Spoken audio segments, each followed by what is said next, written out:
poet asked me, I think I was visiting his class, and he asked me if I had deliberately written all of my short stories as a to the Western canon. And I said, well, that's an interesting way of thinking that would have been my primary focus. I said, no, my primary focus was to tell my stories. If it also did that, well, then cool.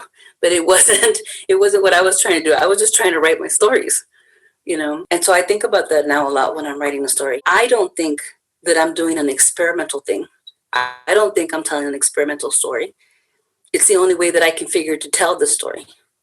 And then I realize, well, this story isn't it isn't patterning itself on what people are used to seeing in stories.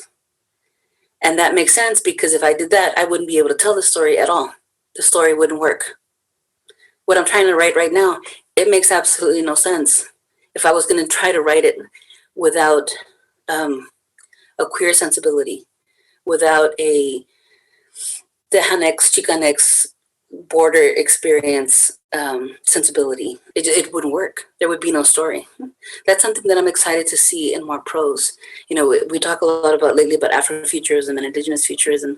I'm curious to see what that's going to look like in Chicanx and Latinx, how that looks, and how we can bring that in. But even then, not even necessarily the idea of sci-fi and fantasy, but even in the now. And not in ways that are magical realism. There's a scholar whose name I can't remember right now in Oklahoma who was writing about one of my stories.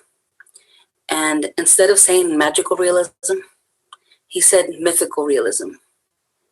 And I thought that makes a lot of sense to me. I know a lot of writers won't read stuff written about them, but I do all the time because I find what scholars say about my work to be really illuminating because I have no idea what the heck I'm doing.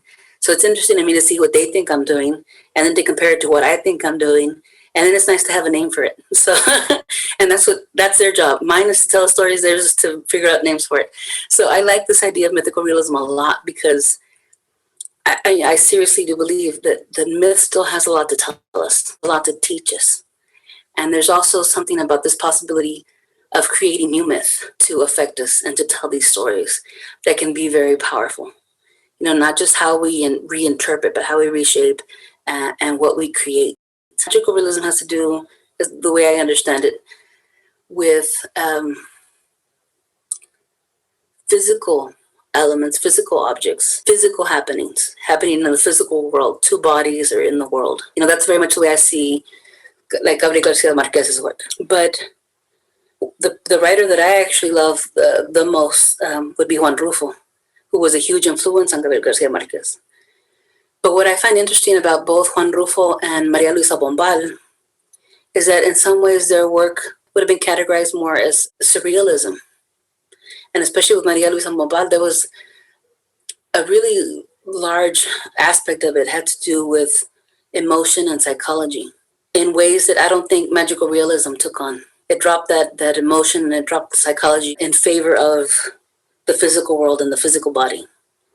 But you have to go back to emotion and psychology and myth if you want to work at the level of imagination and at the level of consciousness. For those of us that are trying to address trauma of multiple kinds, historical trauma and emotional trauma and psychological trauma and trauma to community and traumas of oppression and traumas of politics and traumas of poverty, all these different things, we have to work at levels that go beyond just barely the physical. There was an amazing presentation that I saw from Ana Louise Keating about 11 years ago, where she was talking about Gloria Anzaldua's poetry. And I found it interesting because I felt like she was trying, that it was very difficult in academic language to say what she was trying to say. But basically what I took from it was that Anzaldúa had believed that it was possible in the poetry itself, not the language, even the reading of it, had the potential to heal someone or cleanse someone, that the potential was in it. And I keep thinking about this idea that with other art forms, a painting or visual art, it's a visual thing, it's something you see. With music, it's something you hear. There's drum beats you feel. But in writing,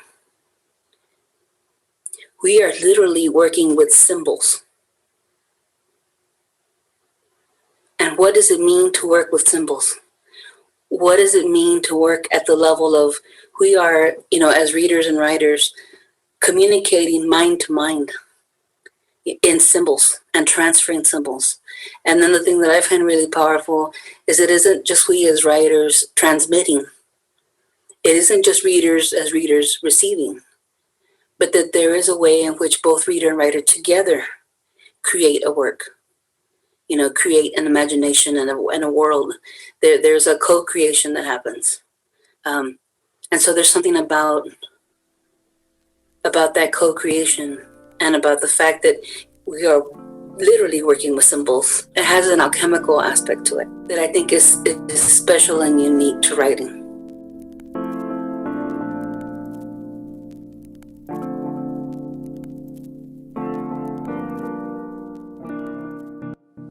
I think I'm in love right now with the work that I'm working on. So I want to read you two things. They're both stories, but one's sort of a very poem-like story, and then one's a story. So this first one, this is a short little prose piece. There's a couple short prose pieces in this new collection of short stories that I'm working on. And this actually was inspired by a Science article. One of my ongoing things is about, who we are as Latinx people, as people with indigenous ancestry, how we reconnect to roots, how we reconnect to our indigeneity, and the ways that we're sort of distanced from it. But anyway, so I was reading this article that was about wild horses in the US and how there was an argument about whether they needed to be categorized as an invasive species that came from Europe or as a native species. And the argument of this article was that horses were here before they went to Europe and ended up coming back with the Spanish. So that if you look at the genetic codes of these horses, the ones now are almost indistinguishable from the ones of hundreds of thousands of years ago here in the Americas. And also that behaviorally, even though horses have been domesticated for centuries, that if you release horses, they go back to the way that their society lived before almost instantly. And so the argument of this paper was that they should be seen as basically as a native species because that's how they acted. That was their genetic type. And so it made me think about us and our indigenous backgrounds. So this is In This Dream of Blue Horses, which is also inspired by a painting at Longhorn Steakhouse. But anyway, In This Dream of Blue Horses. There are no roads, only undulating land in every direction. Only bodies beautiful and blue and lit by the moon. Only the slight coolness that night brings after the heat of the day. Only our sister wind, our brother wind, that both blow against us and carry us along. We were not born here, but our mothers' mothers call this land their home. The bones of our ancestors do not live in the first few feet of earth under our hooves, but listen close, and you can hear the thundering of their hooves, their bones a few feet deeper, only a few feet deeper. Our mothers' mothers called this their land, their home. And the land says, oh, my long lost, long-legged children, and we, the long lost, long-legged children, whimper, mother, mother, mother to the earth. In this dream of blue horses, we are returned to the land of our ancestors. We are wild again, but then did we ever lose our wildness? We were only waiting, and our children born free do not remember captivity. They would call us feral, but we were never truly domesticated. We only bided our time. None of us had to remember freedom or our stories or the structure of our families. The knowledge was never taken from us. We were only prisoners to the bit and the bridle and the saddle and the spur. But our spirits were never anything but free. And even then we dreamed and we dreamed and we ran and we ran. In this dream of blue horses, in this dream that is our living, our breathing, our being, we run as one, all our bodies, all our hooves, all our hearts, all our flared nostrils, all the stretch and coil of the meat and muscle of us made one, made a river under the light of the rising moon and the waning sun. This was always our land. This was always our freedom. This was always our strength. We thunder, we thunder, we thunder. I've always written about mortality and death and grief and loss and that kind of thing. But the last year has been something else, thinking about thoughts about mortality. I'm going to read an excerpt from On New Year's Day, right after midnight. I had, for a while, been wanting to write a story that had death as a narrator. And I finished the story like maybe a month into the pandemic. That was a really interesting time to be writing a story about death. But anyway, so this is the very beginning of hibiscus tacos. There have been centuries where I've really missed having a body. I like this one. I've been in it for about 20 years. It's in its 50s now and still sorting what that means. Not old, not young. I have a senora face and senora hands, not smooth, slightly wrinkled, a little lived in, but good.